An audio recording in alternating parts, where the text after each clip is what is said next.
जी बेटा, ये parallelogram law और आइडेंटिटी से कहते हैं बेटा। ये पहले भी कुछ बच्चों ने किया था, कुछ ने और वैसे किया हुआ था, सब ने इसी वे से करना है। ये इसकी स्टेटमेंट है for any two elements x y of inner product space V, then ये इक्वालिटी हमारे पास अगर नॉर्म के तहत होल्ड करती है तो किस तरह से बेटा प्रूव करना है इसको। एज वी नो दैट, हमें पता है कि बेटा एक्स प्लस वाई नॉर्म बराबर होता है X plus Y X plus कम Y inner product under root.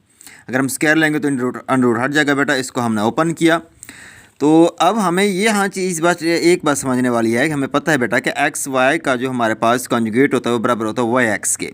तो इसलिए बेटा वाई एक्स बराबर एक्स वाई कॉन्जुगेट के। अगर हम कोई भी कम्प्लेक्स नंबर या उसके कॉन्जुगेट को आपस में ऐड करें तो उसका इमेजिनरी पार्ट कैंसिल हो जाता है, जस्ट बच जाता है बेटा रियल पार्ट। जब बेटा हमने इनको ऐड किया नंबर z और z के कॉन्जुगेट को तो हमारे पास 2x आया। x जो है z का क्या है, रियल पार्ट, तो इसलिए लिखा जाता है 2 रियल पार्ट ऑफ z। तो सेम इसी तरह से बेटा इधर लिखा गया, ये हमारे पास नंबर है और ये उसका कॉन्जुगेट है। जब हमने उसको ऐड किया तो 2 real of this x y inner product. Clear है। इस तरह बेटा एक्स माइनस वाई को हमने ओपन किया, जब हमने इनको ऐड किया दोनों को तो इसकी 1 और 2 की राइट हैंड साइड राइट में बेटा आपस में ऐड होगी, लेफ्ट हैंड साइड लेफ्ट में आपस में ऐड हुई, तो ये हमारे पास आपस में एक दूसरे से कैंसिल हो गए। ये हमारे पास प्रूव हो गया। अब एग्जाम्पल है बेटा इंपॉर्टेंट, इसको ज़रा गौर से समझना है कि इसको आप से किसी भी वे से एंगल से पूछा जा सकता है कि आया कि ऐसे एग्जांपल है जिसमें इक्वालिटी होल्ड ना करती हो, या फिर कह सकता है कि प्रूव करो कि हर inner product space norm space नहीं होती। तो हमारे पास ये C of A B close interval, हमारे पास ये स्पेस है R real valued continuous function की 0π/2 इंटरवल के ऊपर ये डिफाइन है। तो अब हमने साबित करना है कि इसी स्पेस के ऊपर अब ये इंटरवल को लेकर कोई से दो फंक्शन लेंगे, उन फंक्शन को हम देखेंगे कि उनको आपस में हम ऐड करें, सब्ट्रैक्ट करें, कि फिर उनका स्क्वायर लेकर सम करें तो ये बराबर ना हो बेटा उनके अलग अलग नॉर्म के। तो हमने बेटा ये जो फंक्शन है डिफाइन नॉर्म जो है वो एफ नॉर्म बराबर है supremum of this function F eight interval 0 से π/2 के ऊपर। एफ साइन टी और जी जो है वो कास टी है बेटा इसी इंटरवल 0 से π/2 के ऊपर। अब इसको थोड़ा सा समझने वाली बात है, इसमें कुछ भी मुश्किल नहीं है कि एफ का जो नॉर्म है बेटा वो supremum of F of x, यानी एफ जो है वो साइन टी के बराबर है, टी जो है 0 से π/2 है इसके ऊपर। अब देखें 0 से π/2 के दरमियान डिफरेंट पार्टीशन करके हमने देखा है बेटा 0 के ऊपर साइन 0 देगा, 30 के ऊपर 1/2 देगा, और 45 के ऊपर 1/√2, 60 के ऊपर 3/2, 90 के ऊपर 1 दिया।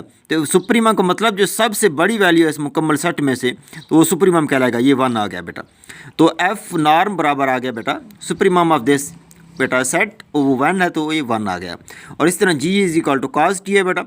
तो काज की इस पूरे इंटरवल की डिफरेंट पार्टीशन करके हमने वैल्यू देखी है। काज 0 पे 1 देता है, 30 पे 3/2, 45 पे 1/√2, 60 पे 1/2, 90 पे 0, तो 90 मिनटों से π/2 के ऊपर। तो इसका सबसे बड़ी वैल्यू 1 है, ये सुप्रीमम 1 होगा फिर, तो जी नॉर्म बराबर है बेटा 1 के। ग्राफिकली भी आप देख सकते हैं हमारे पास साइन 0 पे 0 और π/2 पे 1, तो जहाँ मैक्सिमम ग्राफ की वैल्यू होगी वो सुप्रीमम और जहाँ पे मिनिमम होती है वो इन्फीमम कहलाता है। तो यहाँ पे भी बेटा काज की मैक्सिमम वैल्यू 0 पे आई है तो वो क्या है, वो वैल्यू 1 है, तो हमारे पास 1 आ गया है। अब इस तरह फिर आप इनको ऐड भी करके देखेंगे और सब्ट्रैक्ट भी, तो एफ जी नॉर्म हमारे पास 1 आ गया। एफ प्लस जी नॉर्म बराबर बन गया बेटा, एफ का नॉर्म की वैल्यू 1 है, जी की 1, 1 + 1 2 आ गया। अलग अलग बेटा हमने ऐड किया हुआ है, इनको 2 है। अब एफ प्लस जी इकट्ठा लिखा है तो बेटा हमारे पास sin T plus cos T इसका सुप्रीमम के बराबर होगा।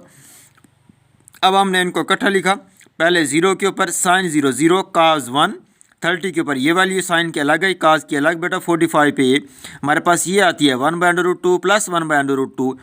इसको जब हमने ऐड किया तो बना 2 और √2, 2 का स्क्वायर भी लिया और अंडर भी, स्क्वायर से ये एक कैंसिल हो गया, जस्ट √2 बचा।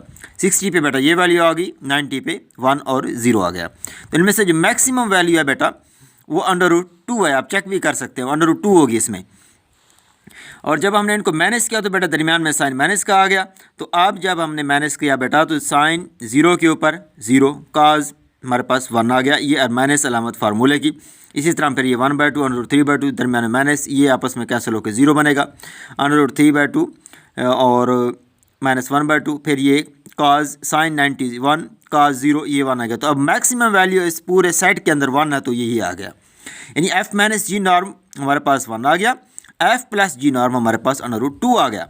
तो फार्मूले के तहत बेटा f plus g norm square plus f minus g norm square is equal 2 into f norm square plus 2 into g norm square. तो एफ प्लस जी बेटा वो बराबर है √2 के हमारे पास, तो उसका स्क्वायर भी लेंगे तो वो हमारे पास जस्ट 2 आएगा, और प्लस एफ माइनस जी 1 के बराबर है, तो ये 1 का स्क्वायर 1 आ जाएगा, तो हमारे पास 2 + 1 3 बन गया। एफ नॉर्म स्क्वायर 1 के बराबर था, जी नॉर्म बेटा 1 के बराबर था, स्क्वायर भी 1 बन जाएगा, तो ये 3 डज नॉट इक्वल टू 4। ये वो एग्जांपल है जिसमें हमारे पास इक्वालिटी होल्ड नहीं करती, यानी हमारे पास साबित हुआ कि हर inner product space norm space नहीं होता। ओके बच्चे, अगर कोई बात समझ नहीं आती तो बेटा आप पूछ लिया करें, आपके कोई भी क्वेश्चन नहीं आते तो मुझे ये लगता है शायद आपको लेक्चर समझ नहीं आ रहा।